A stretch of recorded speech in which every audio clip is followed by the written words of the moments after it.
Good morning and afternoon, everyone, and thank you for joining today's conversational webinar with ASP and Olympus. My name is Reggie Hammond, Senior Manager for Commercial and Clinical Education at ASP, and it is my distinct pleasure to host today's event. I have to say, this is a great opportunity for all of us to participate in today's conversation. We have gathered with industry experts from Olympus and ASP, and our participants have extensive backgrounds in infection prevention, research and design, medical affairs, as well as training and product management.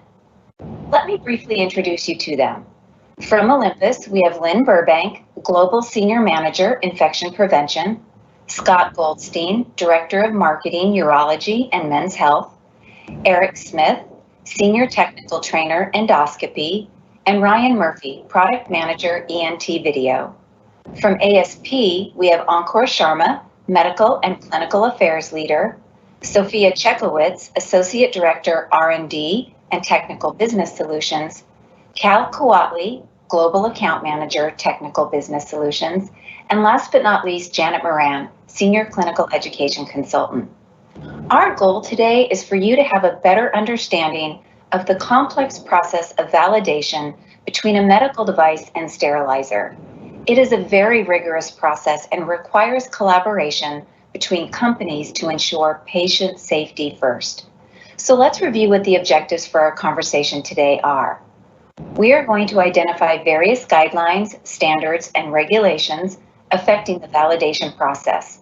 We will also describe elements of the device validation process and discuss the manufacturer's roles and responsibilities for determining efficacy and durability. And lastly, identify how the validation process impacts infection prevention and control.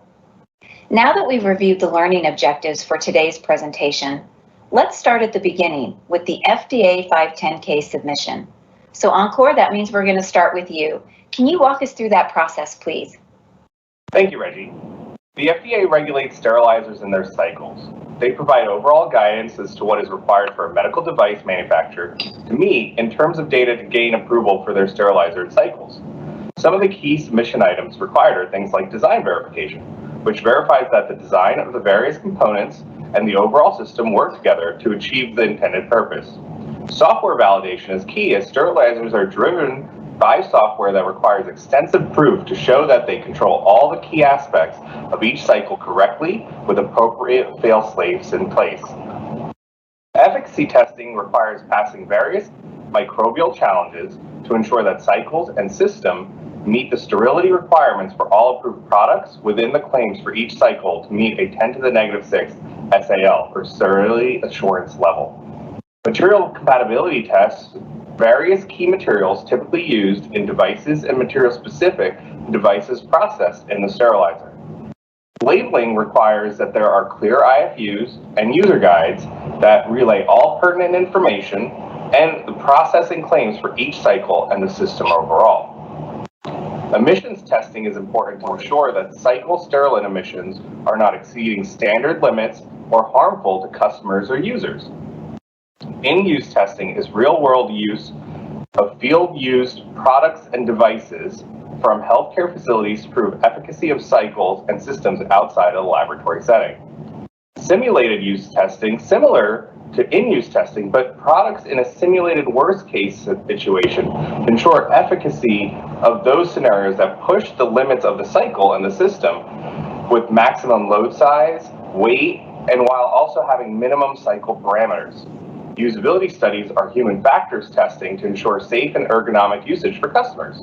Electrical testing is important to ensure that the system is safe to be operated and installed in healthcare facilities without creating unnecessary risk for users. An example of that would be EM field and the industry standard UL.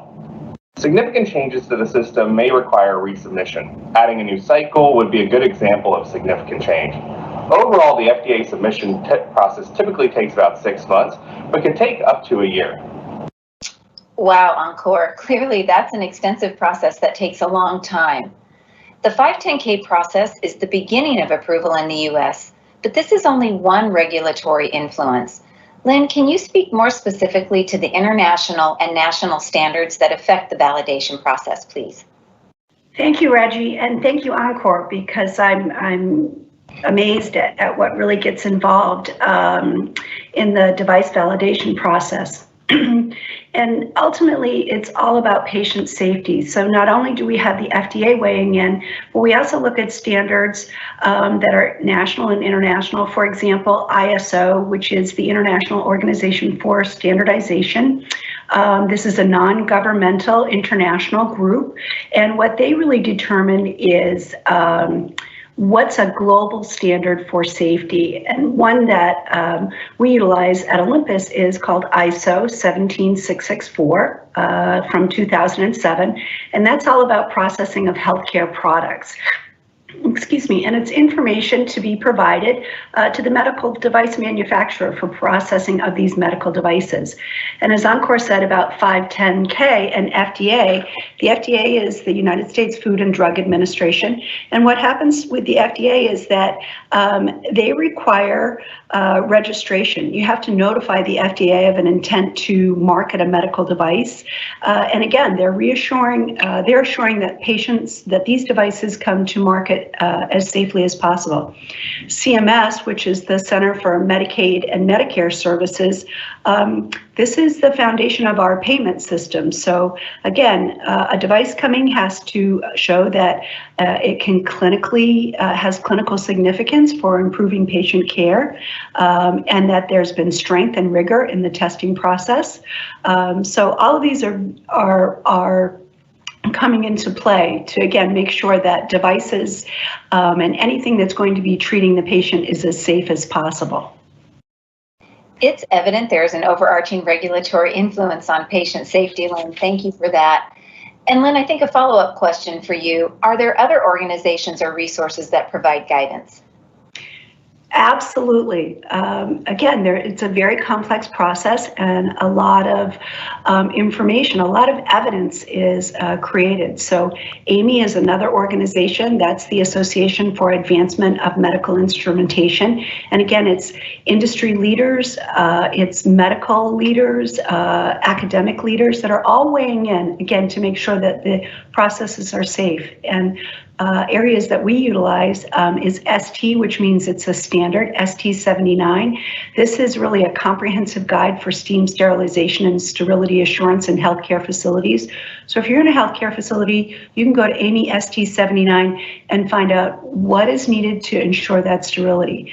ST 79 provides guidance on flexible and semi-rigid endoscopes in processing in healthcare facilities, and ST 98 it's really all about cleaning validation for healthcare products and the requirements for development and validation of these cleaning processes. So again, the steps that we recommend in our IFU, they come about with, as I said before, a tremendous amount of rigor to make sure that it's safe. Other areas that we look at, AORN, which is the Association for Perioperative Registered Nurses, they provide guidelines on sterility assurance. APEC, which is the Association for Professionals in Infection Control and Epidemiology. Again, they provide very clear guidance as to what needs to be done to ensure the sterility, the cleaning, and again, that these devices are patient ready and patient safe, as well as the American Society for Testing Materials. This was a national organization, and now this is international. And again, all of these organizations weigh in and serve as resources for our customers. And this is good information, and thank you. So shifting gears a bit, Sophia, could you detail how the regulations and standards are utilized in developing sterilization equipment? Thank you, Reggie. Yes, in development of sterilization equipment, ASP follows ISO 14937. The standard outlines general requirements, but also guides how to demonstrate two very critical aspects of sterilization cycle development: microbial effectiveness and materials compatibility. The goal of microbial effectiveness study is to confirm that the sterilizer is effective in destroying microorganisms as intended. And the same standard also directs to perform materials compatibility. Numerous studies are performed to evaluate the effect of sterilizing agent on device materials, as well as its effect on device functionality. Sophia, that was a lot of really good information, and thank you for helping to address just what the device validation process entails and the importance of both functionality and sterility as part of the validation process. And last but not least, the importance of collaboration between medical device manufacturers as part of this process. So with that, Scott, I'd like to move to you next. When does the validation process for sterilization begin with a medical device? So all medical devices and sterilizers need to go through the FDA 510(k) process before they can be sold in the United States. The goal of this FDA process is to make sure that all equipment is safe for human use. While our research and development team designs the product management team, which I'm a part of, is the voice of the customer to R&D. Our goal is to not only develop a product that meets the performance needs of the physicians, but also that the medical device is able to be properly cleaned, disinfected, or sterilized for each individual patient. Sterilization validation begins with the product conception, and most people don't realize that it typically takes 3 to 5 years for a new product to come to the market. Olympus collaborates closely with educational institutions, research facilities, government organizations, and medical societies all around the world. The goal is to collaborate with all the players in the market. If there are any changes in the market, such as new trends, regulations, or customer needs, then we at Olympus try to adjust the product design and make sure that the best possible product comes to the market. That's interesting, Scott. I didn't realize product management or marketing begins with product design. To build on this, and Ryan, I think this is a question for you, what happens once the device is available for customer use? Thanks, Reggie. As Scott described, product management is involved throughout the life cycle of the device. When the device is ready to launch, the marketing organization is responsible for training our sales teams on all aspects of the product so they can support our customers, ensuring patient safety. Olympus provides information regarding validated methods in terms of the following 2 criteria: microbiological efficacy and material durability. If a method is validated in terms of microbiological efficacy, it means that instruments have been reprocessed successfully using the standardized method described in the IFU. And if that method is validated in terms of material durability, that method can be adopted as a repetitive reprocessing procedure. Just because the material durability is confirmed, it does not mean that a certain degree of effectiveness is guaranteed. Thank you, Ryan. And to summarize, there has to be an established efficacy of the sterilization method, and this method has to be compatible with the device materials. So Cal, moving to you, an understanding of how sterilization works would be beneficial for our audience to gain a better understanding of why the validation process between a device and sterilization method is critical to patient safety. Thank you, Reggie. Steam as a sterilization modality has been around for a long, long time. For that reason, it's prevalent and it's the first choice for many as it's fairly economical. You can distribute autoclaves very close to where you need to use the sterile product, so they're super convenient. They can be big or small. Today, though, there are a lot of medical devices that are being developed that take advantage of newer materials. Most of these newer materials are heat sensitive and will not survive reprocessing in the steam environment. Other issues steam may have are longer cycle times, excessively long cool down times. Sometimes they even have spotty steam quality that might impact your device. So clearly, a low temperature sterilizer option in the clinical setting is an important alternative or supplement to steam. So Sophia and I will spend the next couple of minutes discussing our approach to validating medical devices and working with medical device manufacturers like Olympus. We sometimes know them as MDMs, so if I slip into that, my apologies. But first, if you could indulge me, I'll provide a little background that may help explain some of our eventual actions when we specifically talk about efficacy testing. Here is a graph of a typical H2O2 gas plasma cycle profile, plotting time against pressure in the chamber. Most hydrogen peroxide sterilizers are essentially environmental chambers that pull incredibly deep vacuums to help the peroxide penetrate tortuous paths in medical devices. In this profile, the process starts at atmospheric pressure and pulls a very deep vacuum. When the vacuum target is hit, the sterilant is introduced. So, for example, in a vessel about the size of a 40-gallon Coleman Yeti cooler, literally only several thimblefuls of 59% hydrogen peroxide is introduced. So this isn't the stuff you would get at your local CVS or Walgreens, which is about 3%. It's super condensed and only a small amount is needed to sterilize the entire chamber and the load in the chamber. This first phase is known as transfer. In the diffusion phase, the pressure is allowed to return to atmospheric as air might be introduced to the chamber via a HEPA filter. By now, most of the kill has already happened. So the H2O2 is removed by pulling another deep vacuum. So H2O2 wants to naturally break down into oxygen, O2, and water, H2O. To further remove H2O2 molecules, some manufacturers will actually energize an electrode in the chamber to create conditions of plasma. Think back to your high school science class. Plasma is the fourth state of matter. Think fluorescent lights, northern lights, or neon lights. Creating plasma accelerates the breakdown of any remaining residual H2O2. So in a nutshell, this is what a generic profile might look like. However, there's a need to have a different cycle parameters for different kill kinetics for different medical devices. Some of the variables are hydrogen peroxide concentration, hydrogen peroxide volume, plasma power, the time of the entire cycle or the time of each individual phase, the depth of the vacuum level, and perhaps there's even a preconditioning component to the entire cycle. All right, the next slide. What I showed you essentially is the basic half cycle. For a full factor of safety, the cycle is duplicated to provide what is known as a full cycle. So the industry could have developed a new cycle for every single new medical device available, but thankfully cycles were developed per product categories to make it simple on folks doing the sterilization. In the end, validation is about proving efficacy in one of these category-specific cycles and demonstrating the product is functional after multiple uses. So cycles vary based upon the types of devices. For example, general medical instruments are just different than endoscopes and different than rechargeable battery packs and different than ultrasound probes and transducers.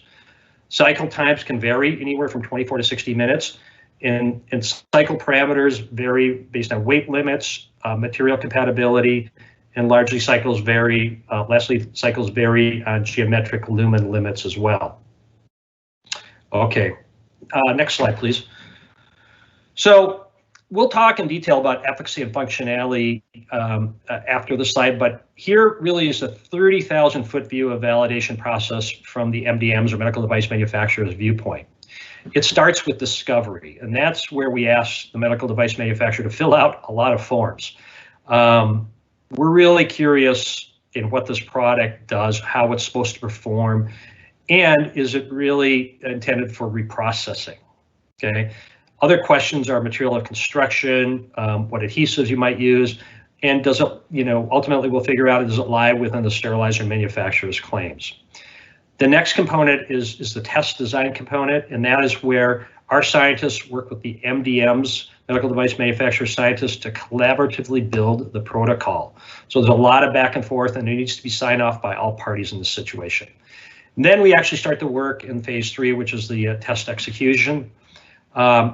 So this is for functionality testing. This is where we may periodically report back in.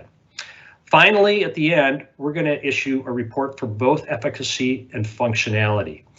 For efficacy, you'll get a report for every single cycle that is validated, and they're really robust reports that you can use in submission. For functionality, as I mentioned earlier, we periodically will check back in, say every 10 cycles, if that's what the protocol says, and if things aren't going well, the cycle, it may be truncated early as part of the final report. So Sophia, could you lead us through the specifics of efficacy and functionality at this point? Thank you, Carl. Essentially, the testing consists of sterilization efficacy and microbial compatibility. So the sterilization efficacy study are executed to test effectiveness of sterilant diffusion throughout the wrap of the load, the tray, and the device. And this is done to demonstrate sterilant ability to kill highly resistant microbial load associated with the device. Efficacy of sterilization process is determined using overkill method. The goal is to inactivate a biological indicator, Geobacillus streptomaphilus spores, at the diffusion-restricted areas within the device and on the device surface, but only in half of sterilization cycle. And to accomplish that, BIs with at least 1 million spores are placed into the most difficult to sterilize location within the device, and then the device is processed in half cycle. If BIs are sterile after the half cycle exposure, we demonstrate a 6-log reduction in the spore population when the study is finished. So thus a full sterilization cycle will produce a 12-log reduction of BI spores. And this provides a sterility assurance level of 10 to the minus 6 required by standards and regulations. In the essence, the sterile delivered during the second half of sterilization cycle provides additional safety margin.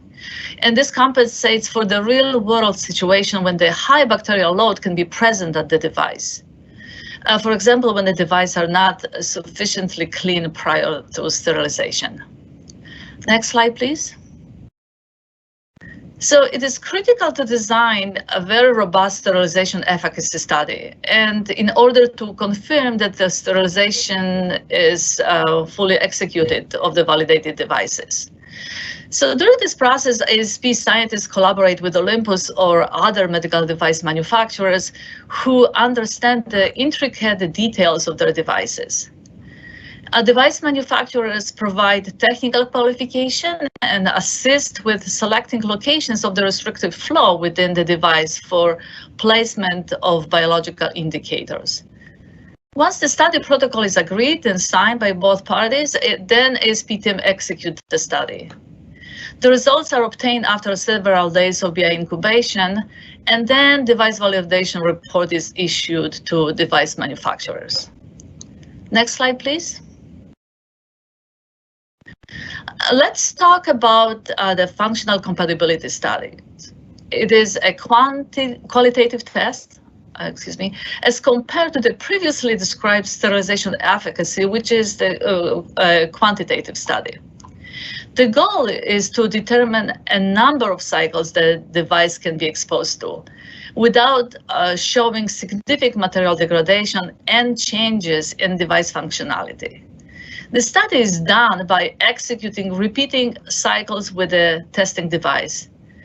And it is conducted with a very close collaboration with device manufacturer.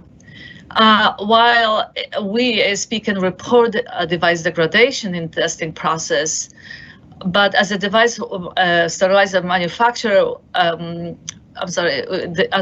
sterilizer manufacturer will not comment on the device functionality. This is a sole responsibility of the device manufacturer.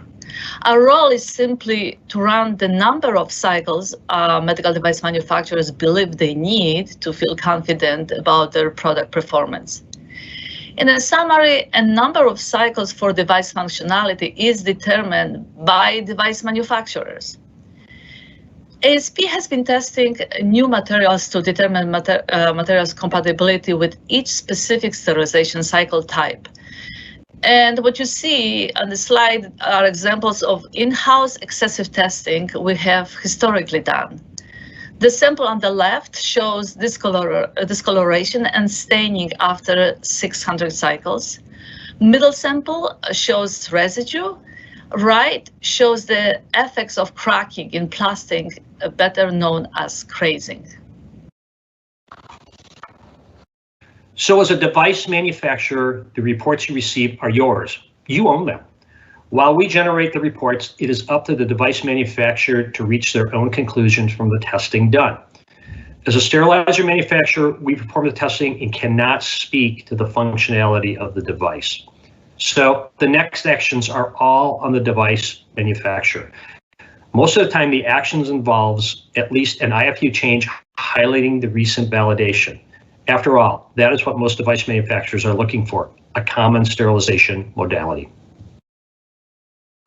Thank you, Cal and Sophia. Again, very informative, and clearly there is a lot of science and rigor behind not only the low temperature hydrogen peroxide gas plasma sterilization technology you discussed, but the device validation process as well.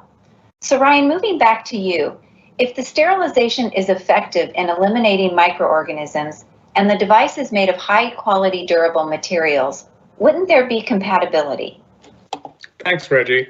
So the endoscope and the associated accessories are compatible with several methods of reprocessing. However, not all reprocessing methods are compatible with all endoscopes and its accessories. Reprocessing with incompatible methods can cause damage to your equipment. It is important to follow the policies at your local institution along with the manufacturer's instructions when choosing methods on how you reprocess. When customers have questions about efficacy and compatibility that are not addressed in the instructions for use, our sales and service teams will refer the provider to our internal experts at Olympus, the Technical Assistance Center. The Olympus sales force manages multiple products, so it is difficult for them to be experts when it comes to technical reprocessing guidelines. If Olympus is unable to get the provider the information that is needed, we will refer them to the sterilizer manufacturer for guidance. This highlights the importance of collaboration. If a customer has a device without an answer from Olympus or ASP, it presents an opportunity for investigation. Thank you, Ryan. It's nice to see the collaboration when working with our mutual customers. Now, Eric, you're with the service team. Do they get questions about compatibility? Absolutely, Reggie. At Olympus, we have what are titled endoscopy support specialists, which are our boots on the ground team. They provide education and service support for our customers. As we've all stated, we utilize the IFU as the first resource for information. If the information is not available, then we refer to the customer to the sterilizer manufacturer to help with those answers. We are all aware of the STERRAD Sterility Guide, which is a great tool to refer our customers to. As you can see here on the slide, there is a note directly from the manufacturer to help provide further clarification, which really speaks to the collaborative approach that Olympus and ASP are making to provide answers for our customers. Thank you so much, Eric. And with your service team being on the front lines, so to speak, do they also get questions about third-party repairs? And I ask because this has an impact on product safety. What is the Olympus position on third-party repair? Well, Olympus service for our equipment is outstanding and the only service our company supports. Olympus does not support using independent service organizations or third parties for repair. At Olympus, since we are the original equipment manufacturer, we are obligated to repair a device to product standards. There is even a statement in our IFUs that says, the instructions in this manual regarding reprocessing methods and chemical agents are not valid for Olympus devices repaired by a non-Olympus facility. Olympus repairs devices to manufacturer specifications using original equipment manufacturer's materials. The use of non-OEM materials to repair an Olympus device may affect the material compatibility and reprocessing efficacy of the device with certain reprocessing chemicals or methods. So as a result, the instructions provided in our product-specific instruction manuals are invalid for Olympus equipment that has been repaired by an independent service organization.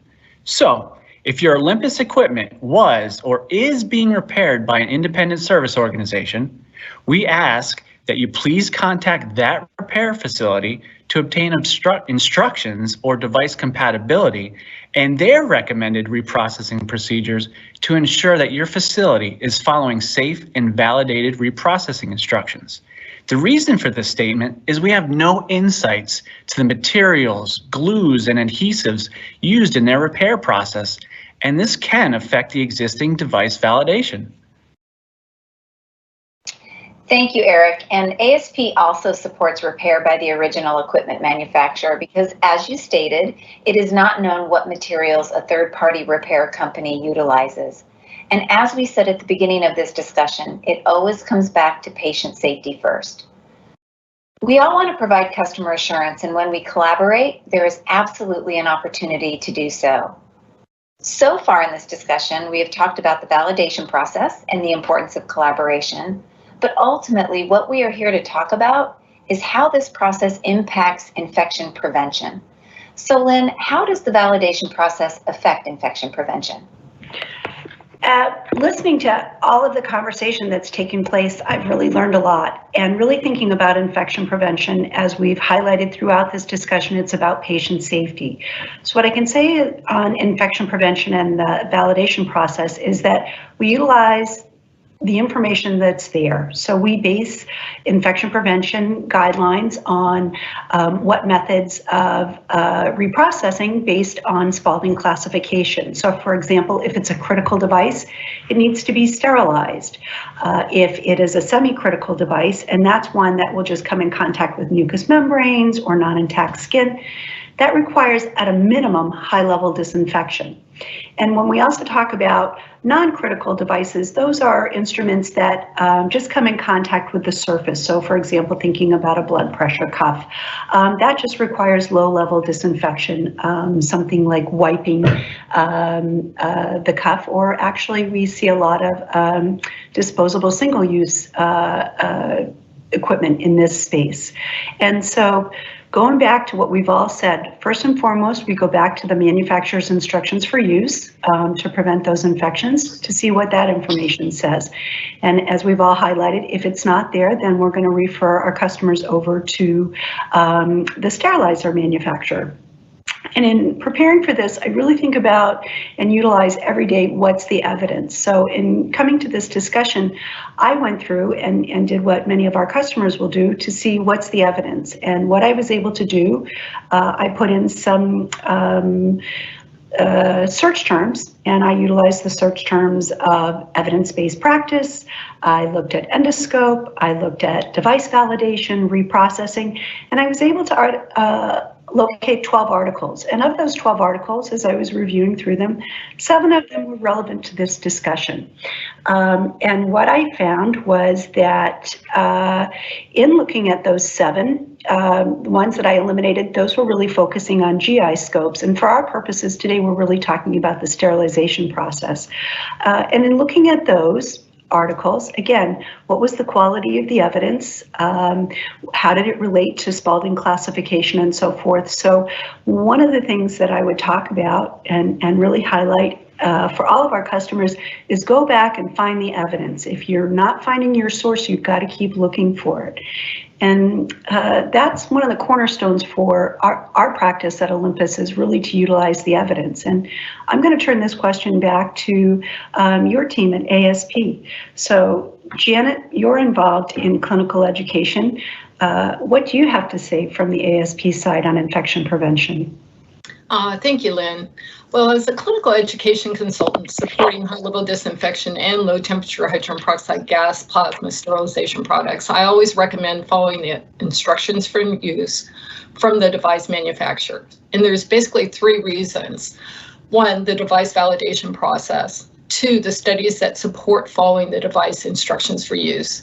And then 3, professional organization guidelines and recommendations related to following the instructions for use. Janet, can you provide a bit more detail around those 3 reasons you just mentioned? Sure. First, and I think we hit on this a great deal in this presentation, it is the device manufacturer's responsibility to provide cleaning and reprocessing guidance, whether high-level disinfection or sterilization is used for the device. This is an approved process that is part of the device instructions for use. Veering from this approved process could lead to an inadequately reprocessed device and therefore put a patient at risk. And remember too, that not all contaminants such as biofilms are visible to the naked eye. Then secondly, there are several studies that have identified problems when not following a device manufacturer's instructions for use. An example was an observational study where even when the technicians were being watched, they missed steps with endoscope reprocessing when it came to high-level disinfection and monitoring the efficacy of the disinfection by using test strips. In this case, the steps were skipped or done incorrectly 99% of the time. Human factors in not following the IFU or professional guidelines were listed as contributing factors. Now, I can really appreciate the challenges a department or individual has in knowing or being able to reference all the device IFUs. However, it is an expectation that device IFUs be available and followed. And then lastly, facility policies and procedures are typically based on professional organization guidelines or recommended practice, whether that's AAMI or ALRN.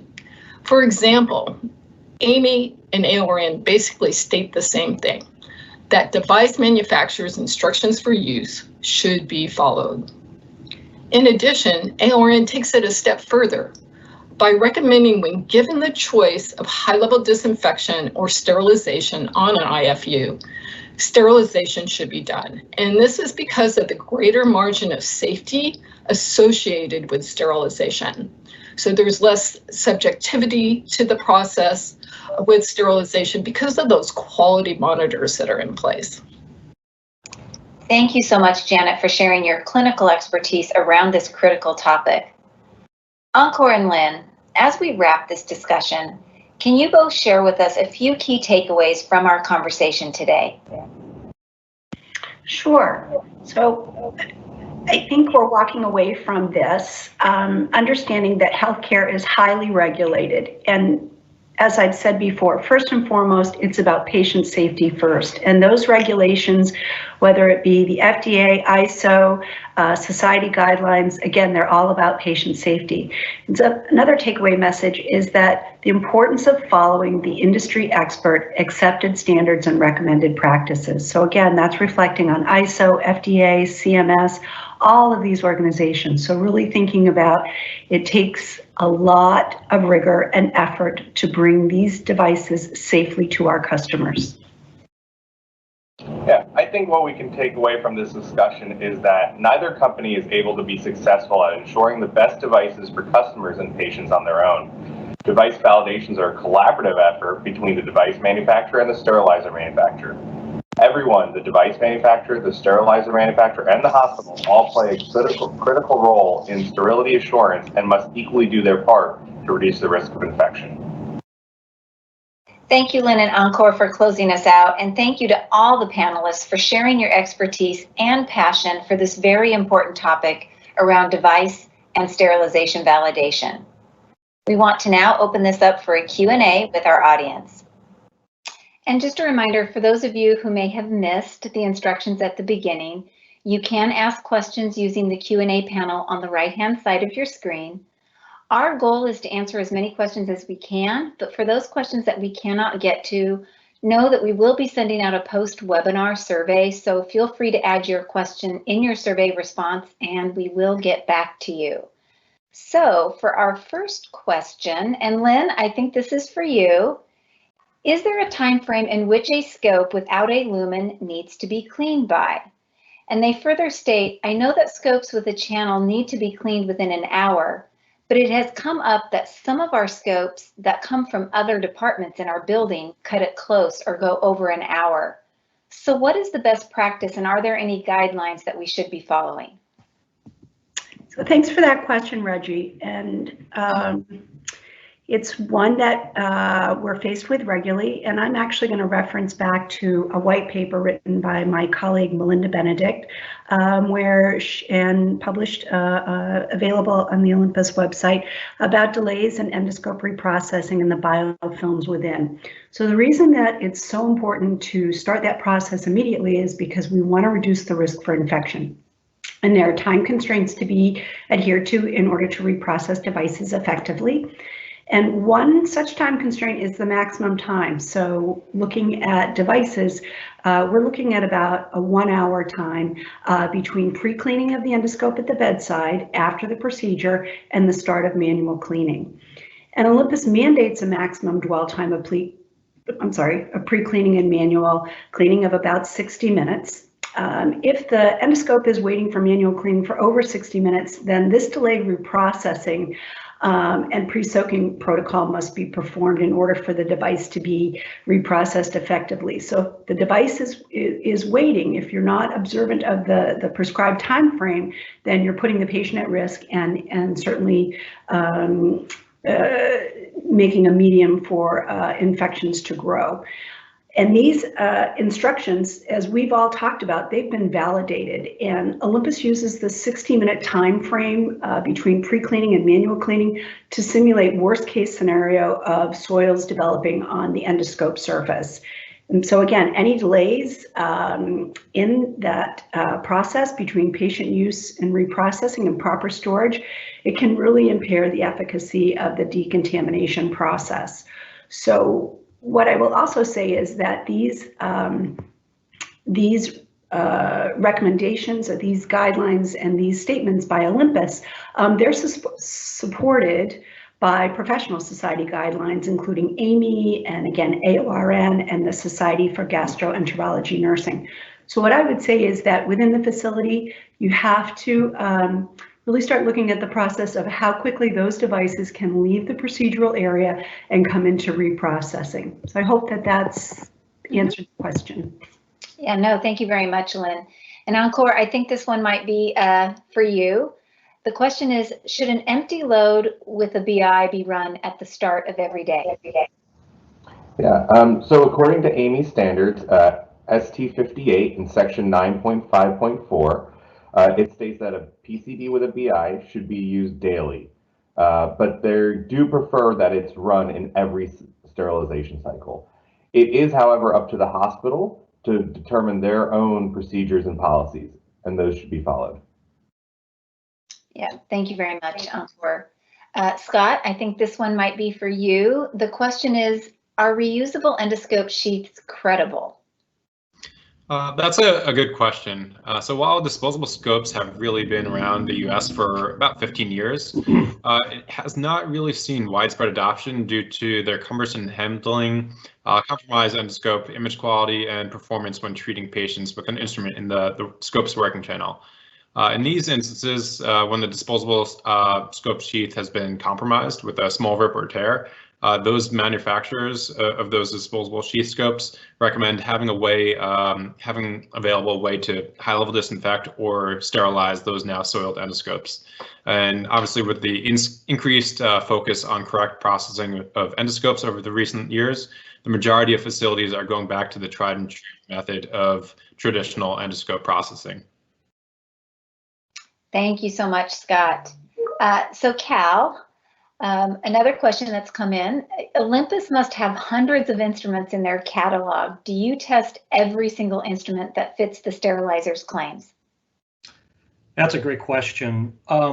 So what we try to do is certainly look at and work with the MDM, the medical device manufacturer, in this situation, and look at families and take perhaps the worst case scenario in each family to represent that family. So we know that we're speaking on behalf of that entire family when we validate the worst case scenario in that grouping. So they're all addressed. Every single product certainly is addressed, but we may not validate every single product. Okay, thank you, Cal. And I think the next question goes to Eric. We used a third party to repair our device, and now we are having problems. Can we contact the MDM or sterilizer manufacturer for support on what should be done to fix the problem? Great question. Let me first say, neither Olympus or ASP supports the use of a third-party company for repairs, because again, they do not have access to the OEM parts. And as per the FDA requirements, when a device is repaired by the medical device manufacturer, it has to be brought back to the same standards as if the device were brand new. With that being said, I would first suggest contacting the company that performed the repair. They know what materials were used to fix the device. If you're not able to get the device back to proper working order, you can absolutely, please do contact Olympus. It can be sent to our repair facility. And yes, we can take it from there. All right, thank you so much, Eric. And this is another device validation question. So Sophia, I'm going to ask that you field this one. If a device has been validated in one low temperature sterilizer system or cycle, Does it mean the device can be sterilized in all other low temperature sterilizer systems and cycles? So the short answer is no. Each sterilizer has its own cycles and cycle parameters. So you cannot assume that. You just have to refer to IFU for a device for the correct answer. Okay, thank you, Sophia. The next question, and Ryan, I think this is maybe one that you can answer. If I have questions about my device, who should I contact for questions about compatibility?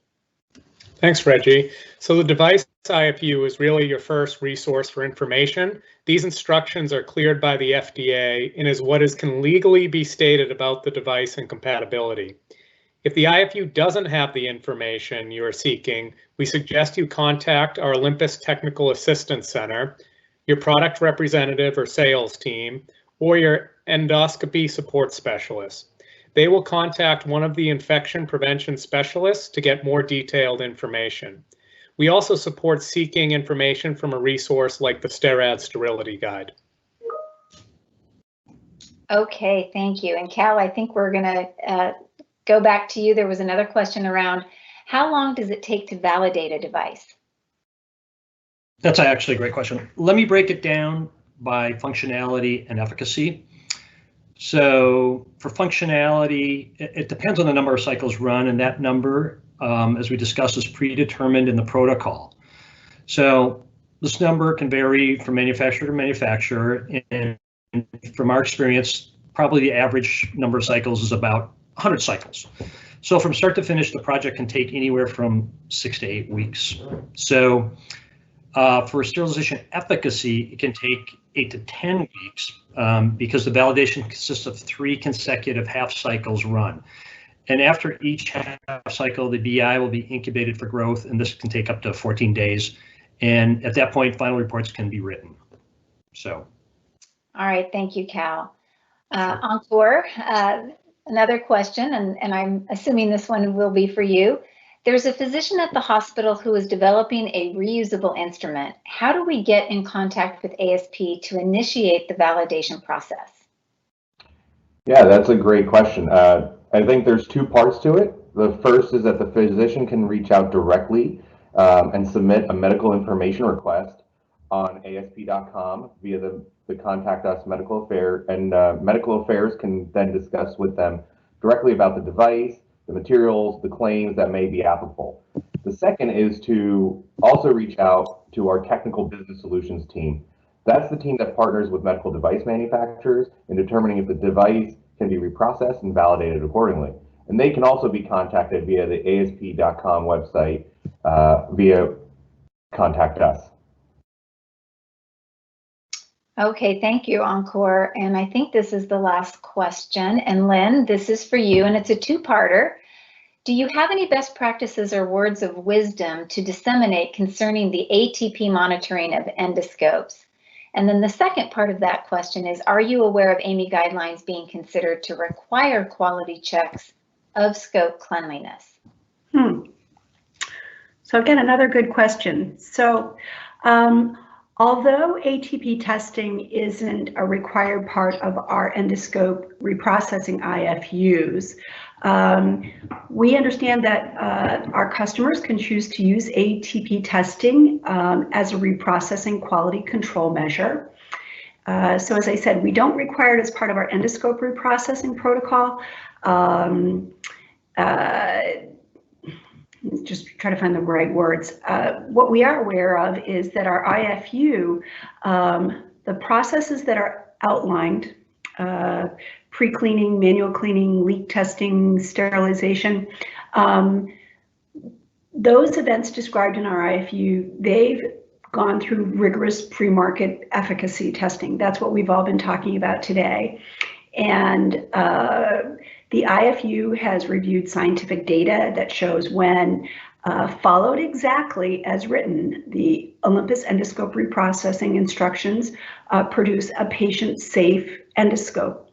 So we've been talking about the sterilization process. So when you've completed sterilization, you can't touch that device until it's going to be used for another patient. However, if I were to take a step back here, when we're answering that ATP question, has a lot to do with the high-level disinfection process and really wanting to make sure that that device is patient-ready and that it's safe.